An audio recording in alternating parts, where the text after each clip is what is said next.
హరే కృష్ణ. బ్రహ్మచర్యం అన్నటువంటిది జీవితానికి ఫౌండేషన్.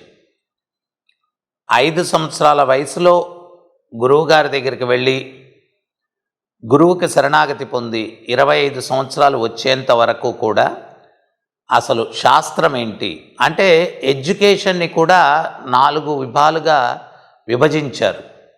ధర్మ, అర్థ, కామ, మోక్ష. మొట్టమొదటిది ధర్మం అన్నటువంటిది ఈ బ్రహ్మచర్య సమయంలో గురువు శిష్యునికి బోధించేటువంటి వాడు అనమాట.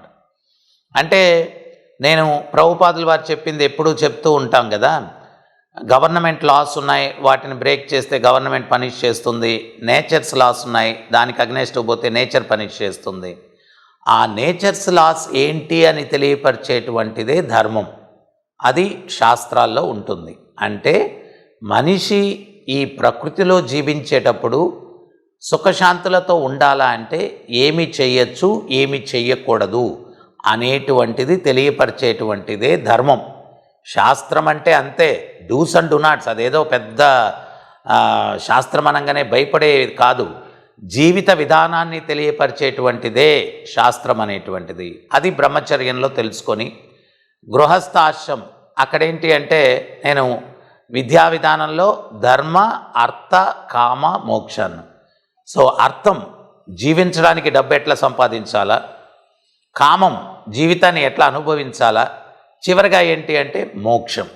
వీటి కోసం ఈ యొక్క మనుష్య జీవితం స్టెప్ బై స్టెప్ ఇది మనం చివరికి గమ్యం ఏంటి అంటే మోక్షాన్ని చేరుకునే దానికోసం ఈ యొక్క మార్గాన్ని అంతా కూడా నిర్దేశించి ఉన్నారు.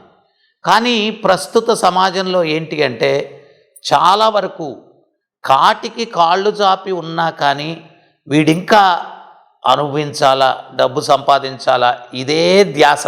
అంటే ధర్మం అనేది లేదు, మోక్షం అనేది లేదు, కేవలం అర్థము, కామము. డబ్బెట సంపాదించాలా, ఈ యొక్క ఇంద్రియాలను ఎట్లా భోగించాలా అనేటువంటిది మాత్రమే మనుషులు ఇప్పుడంతా కూడా కాన్సన్ట్రేషన్ పెట్టున్నారు. కానీ ధర్మాన్ని తెలుసుకోవట్లేదు, మోక్షం కూడా అనుసరించట్లేదు.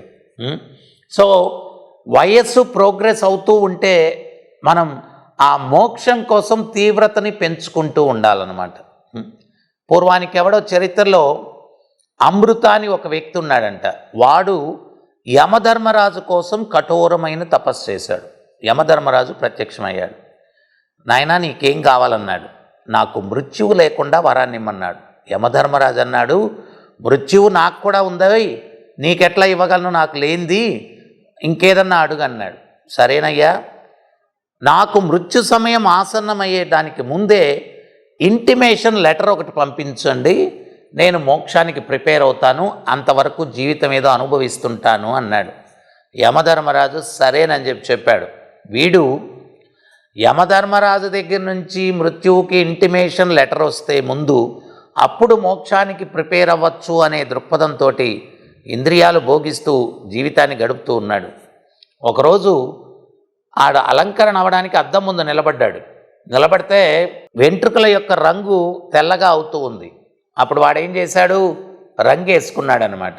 ఈ యొక్క ప్రపంచంలో ప్రస్తుతానికి ఏంటి అంటే నంబర్ 1 బిజినెస్ కాస్మెటిక్స్ బిజినెస్ అంట. అంటే అలంకరణకు సంబంధించినటువంటి వ్యాపారం మొట్టమొదటి వ్యాపారం ప్రపంచంలో అన్నమాట.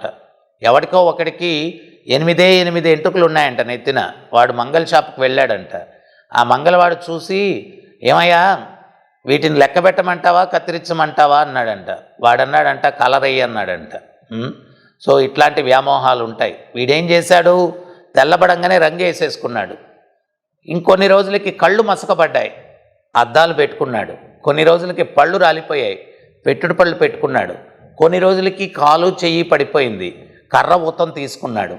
ఇది జరిగిన ఈ 4 ప్రక్రియలు జరిగిన తర్వాత యమధర్మరాజు వచ్చాడు. ఏమై టైం అయిపోయింది పోదామంటే అప్పుడు వీడు అమాయకంగా అన్నాడు, అయ్యా మాట తప్పుతారేంటి మీరు దేవతలుగా ఉండి, నేను ఇంటిమేషన్ లెటర్ మీరు వచ్చేదానికి ముందు పంపించమన్నాను, నేను మోక్షానికి ప్రిపేర్ అవుతాను అన్నాను కదా, మరి అదేమీ లేకుండా వచ్చేసారు ఏంటయ్యా అంటే, అరే నువ్వు ఒక్క లెటర్ అడిగితే నేను 4 లెటర్లు పంపించాను రా అన్నాడు. వీడు అమాయకంగా కొరియర్ బాయ్ మిస్ చేసి ఉంటాడేమోనండి అన్నాడు.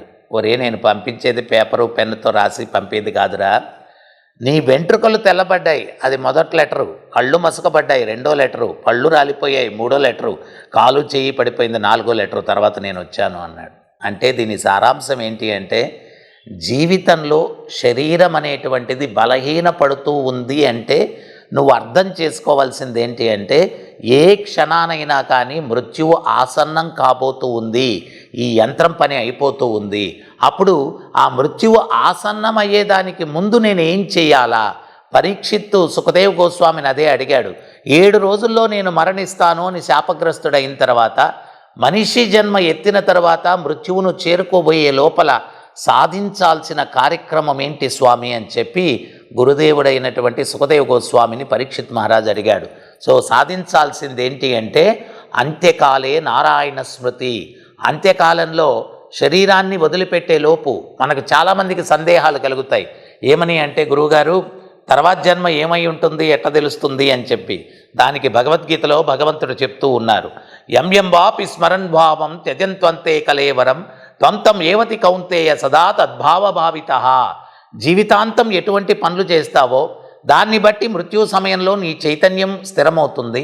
మృత్యు సమయంలో ఏ చైతన్యంలో నువ్వు ఉంటావో ఆ చైతన్యాన్ని తరువాతి జన్మలో నువ్వు పొందుతావు. ఒకడెవడన్నా బాగా తినేవాడు ఉంటాడు, తిండి మీదే వాడికి వ్యాపకం. తరువాత జన్మలో పందిగా పుడతాడేమో, 24 గంటలు తింటూ ఉండొచ్చు. ఇంకోటికి కామం పట్ల అనురక్తి ఎక్కువగా ఉందేమో, వాడు పావురాయిగా పుట్టచ్చేమో, రోజుకు 60-70 సార్లు అది సంపర్కం చేస్తుంది. ఇంకోటికి నిద్రపోవడం ఇష్టంగా ఉండొచ్చేమో, ధృవాల్లో ఎలుగుబంట్లు 6 నెలలు నిద్రపోతాయంట.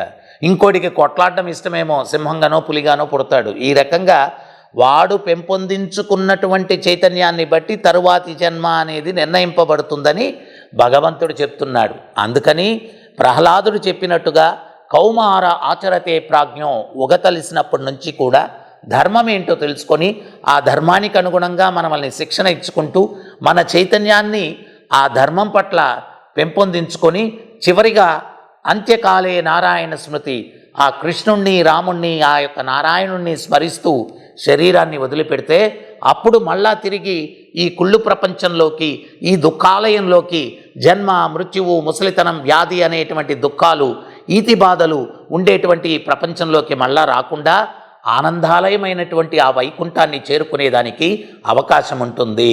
సో అందువల్ల ఆ చైతన్యాన్ని పెంపొందించుకునే దానికోసం దానికి సాధన చేయాల. సాధన అంటే భగవద్గీతలో భగవంతుడు చెప్తున్నారు, మత్త స్మృతి జ్ఞానం అపోహనంశ. ఆయన్ని గుర్తు తెచ్చుకోవాలన్నా ఆయనే అనుగ్రహించాల. మరి ఒక యజమాని దగ్గర నువ్వు పనిచేస్తున్నావు, ఆయన చెప్పిన మాట ఏమీ వినట్లేదు. ప్రమోషన్ రోజో ఇంక్రిమెంట్ రోజో పోయి దండాల ద్వారా అని దండాలు పెడితే ఆయన ప్రమోషన్ ఇచ్చేస్తాడా? నీ కాండక్ట్ అంతా తెలుసు కదా. అదే రకంగా జీవితం అంతా సద్భావనలతోటి సత్కర్మలు చేస్తూ స్వామిని సేవిస్తూ నువ్వు గడిపితే అంత్యకాలంలో ఆయన్ని స్మరించే అవకాశాన్ని ఇస్తాడు. సో అందువల్ల సత్మార్గానికి ప్రాముఖ్యతనిచ్చి, సత్సంగానికి ప్రాముఖ్యతనిచ్చి, సాధనకి ప్రాముఖ్యతనిచ్చి ఈ విలువైన మనుష్య జీవితాన్ని సార్థకం చేసుకునేదానికి ప్రయత్నం చేద్దాం. హరే కృష్ణ కృష్ణ కృష్ణ హరే హరే, హరే రామ రామ రామ హరే హరే. ప్రతినిత్యం జపించండి, ఆనందించండి, ధరించండి. హరే కృష్ణ.